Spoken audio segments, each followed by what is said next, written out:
Welcome in, everyone. I am so thrilled to have you joining us for today's deep dive. And let me just set the scene for you right out of the gate here. Oh, absolutely. Set it up. Picture this. It is July 1st, 2026. Right in the thick of it. Exactly. We are right in the middle of the action. Yeah.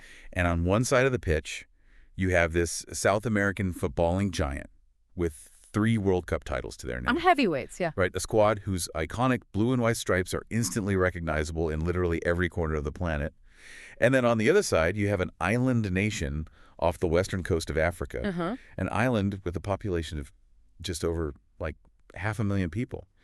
A team that, historically speaking, is just not really supposed to be here. No, not at all. So our mission today is to examine a highly specific and honestly super exciting piece of sports news directly from a recently translated source. Right. The one titled Argentina and Cape Verde 2026 World Cup Matchup.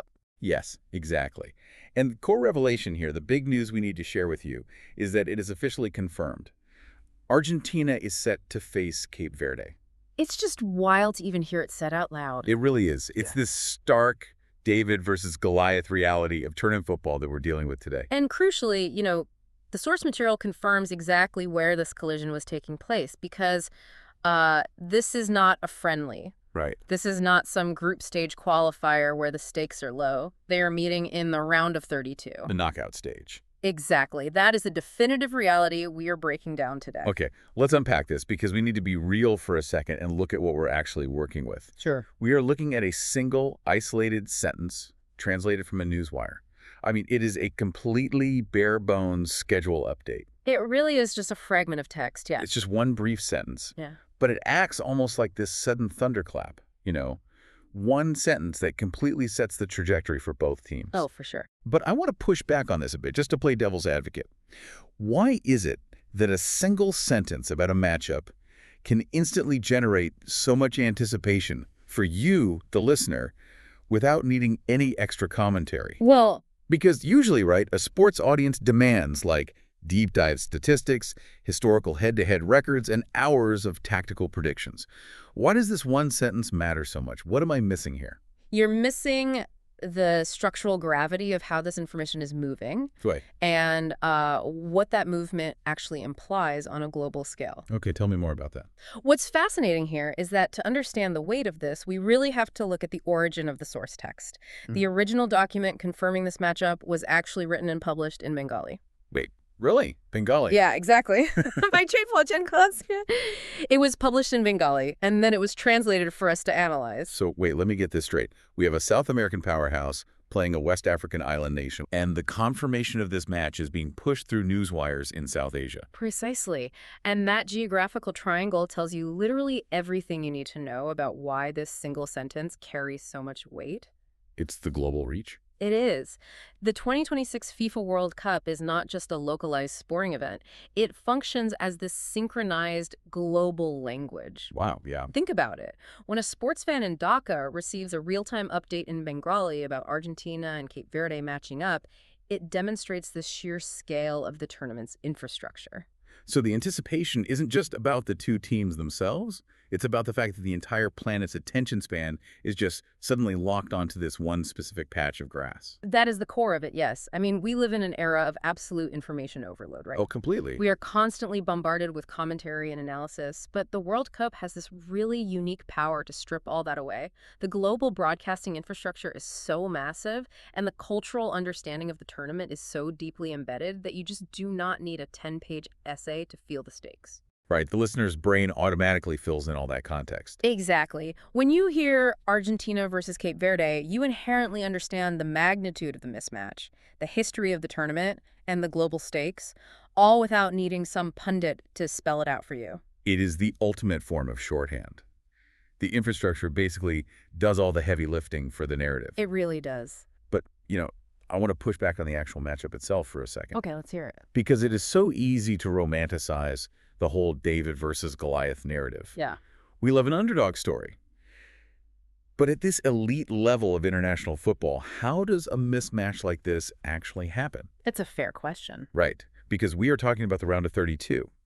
You do not survive the group stages of a World Cup on just good vibes and a great underdog story. Definitely not. So how does an island nation with relatively limited resources structurally engineer a team capable of reaching this stage to face a titan like Argentina? That is the million-dollar question. And it shifts us from the romance of the tournament to the cold, hard tactics of modern football. Okay. The reality is that the gap between international powerhouses and smaller nations has been steadily closing over the last decade or so. Really? How so? Well, it usually comes down to maximizing highly specific resources.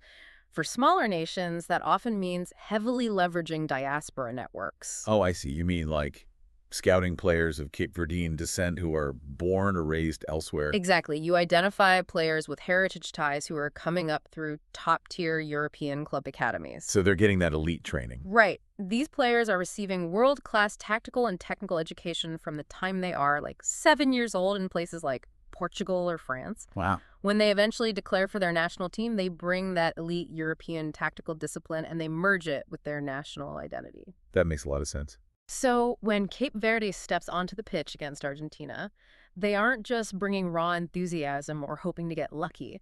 They are bringing a highly organized, structurally disciplined unit that knows exactly how to absorb pressure. They know how to suffer on the pitch without breaking. Yes, that is the perfect way to phrase it. They are conditioned to suffer defensively, and that is what makes this matchup so incredibly compelling. It's not just a blowout waiting to happen. Exactly. It is not just big team versus small team. It's an offensive juggernaut coming up against a tactical system designed entirely to frustrate them, to deny them any space, and then hit them on a counterattack. Here's where it gets really interesting, though. Because everything we just talked about, the defensive discipline, the global anticipation, it all gets amplified by 1,000 because of this specific stage of the tournament. Oh, absolutely. Our source explicitly confirms this is round of 32 clash. The knockout phase, Right. the literal point of no return. Right. And if we treat this source as the ultimate confirmation, what does that phrase, round of 32, fundamentally change about how these two teams will approach this match? Because in tournament football, the round of 32 acts almost like a massive centrifuge. That's a great analogy. It's designed to rapidly spin out the weaker teams, leaving only the densest, most elite squads behind in the center. But from a tactical perspective, how does that change the mechanics on the pitch? If we connect this to the bigger picture, the round of 32 represents a critical bottleneck because in the group stage, you're playing a points-based game, right? Yeah, it's almost like a chess match where a draw can be a massive strategic victory. Exactly. In the group stage, you have a safety net. You are managing a 3-game aggregate.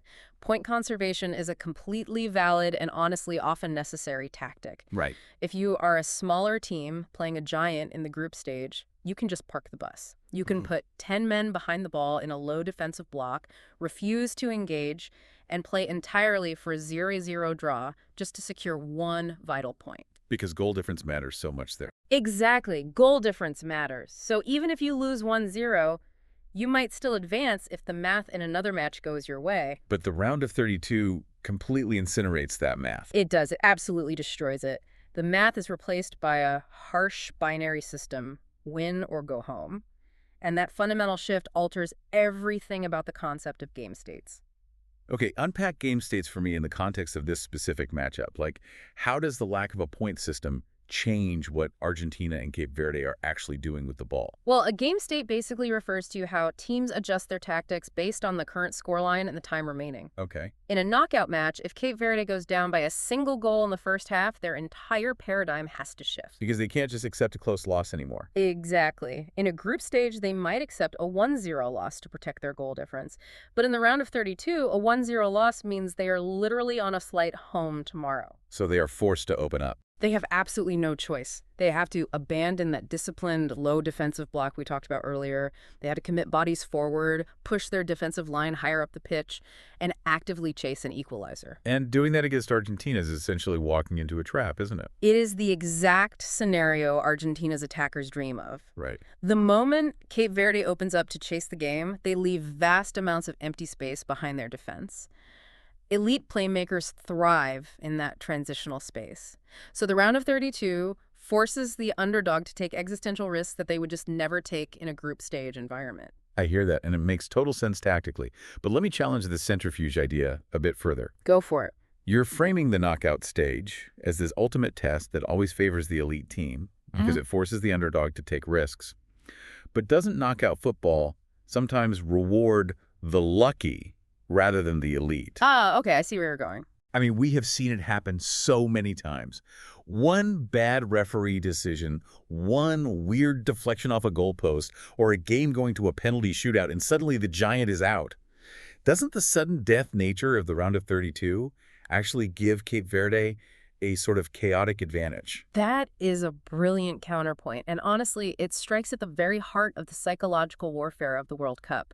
What you're talking about there is pressure asymmetry. Pressure asymmetry. I like that. Explain how that works here. Think about the expectations weighing on these two squads. For Cape Verde, just reaching the round of 32 is a monumental, historic achievement. Oh, for sure. The whole country's probably celebrating already. Exactly. The entire country is celebrating. Whatever happens against Argentina, those players are going home as heroes. They are playing with what we call house money. Right. Nothing to lose. They can play with this incredible sense of freedom and aggressive joy because they have absolutely nothing to lose. Whereas for Argentina, Right.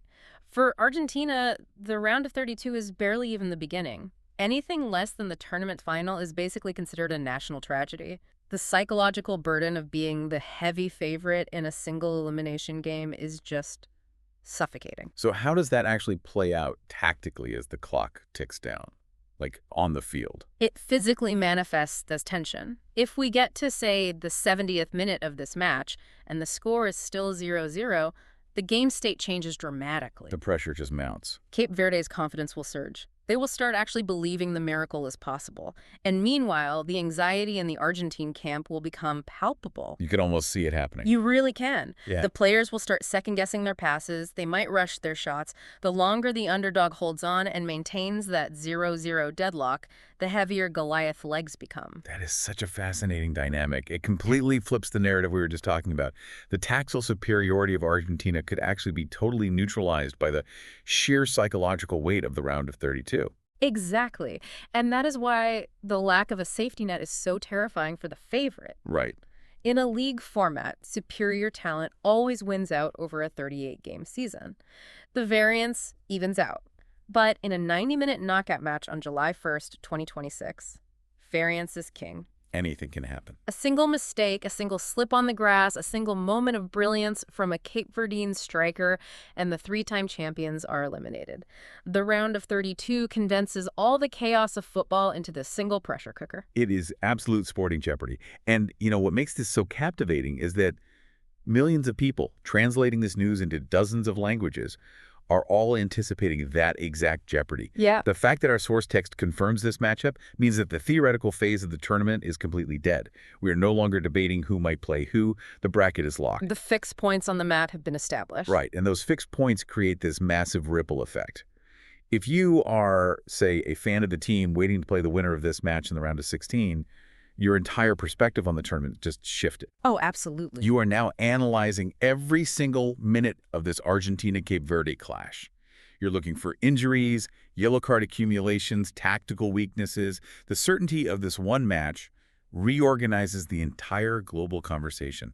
It acts as an anchor point. When the tournament starts, it is just this sprawling web of possibilities, and it can be super overwhelming. Oh yeah, too much to track. But a definitive confirmation, like the one we are looking at today, this translated single-sentence broadcast, it gives the audience a concrete narrative to hold on to. It cuts through the noise. It cuts entirely through the noise. It demands immediate mental visualization. Like, you don't just read the sentence. You instantly picture the colors of the kits, the contrasting styles of play, the noise of the stadium, and the sudden death reality of the knockout stage. It is wild to think that so much meaning, so much tactical nuance, and so much psychological pressure can be compressed into just a single line of text from a newswire. It really is. So let's distill all of this down for you, the listener. Based on our source text, the speculation is over. On July 1st, 2026, the global infrastructure of the World Cup will funnel its attention toward a definitive round of 32 clash. Yep. Argentina, carrying the weight of massive, suffocating expectations, will meet Cape Verde, a team armed with incredible tactical discipline and absolutely nothing to lose. The perfect storm. The points system is gone. The safety nets have been completely removed. We have moved from the realm of possibility into the realm of absolute win-or-go-home certainty. And that certainty is an incredibly powerful lens through which to view the rest of the sport. We spent this time unpacking the mechanics of a single matchup, exploring how a localized game sends ripples across the globe, and how the shift from group stage to knockout football completely alters the tactical and psychological reality on the pitch. Right. But as we wrap up our analysis of this confirmation today, I want to leave you, the listener, with a final thought to ponder on your own. I am ready for it. What should we be taking away from this? Knowing that a single brief sentence can completely lock in the fate of entire nations on the world stage, knowing that the chaotic possibilities of the group stage have now crystallized into this inevitable collision, how does the certainty of this upcoming round of 32 match change the way you will watch the rest of the 2026 tournament unfold? Does knowing the fixed points on the bracket change how you perceive the vulnerability of the Giants or the potential of the underdogs? Man, that's a phenomenal question to carry forward as the knockout rounds continue to rage on around us.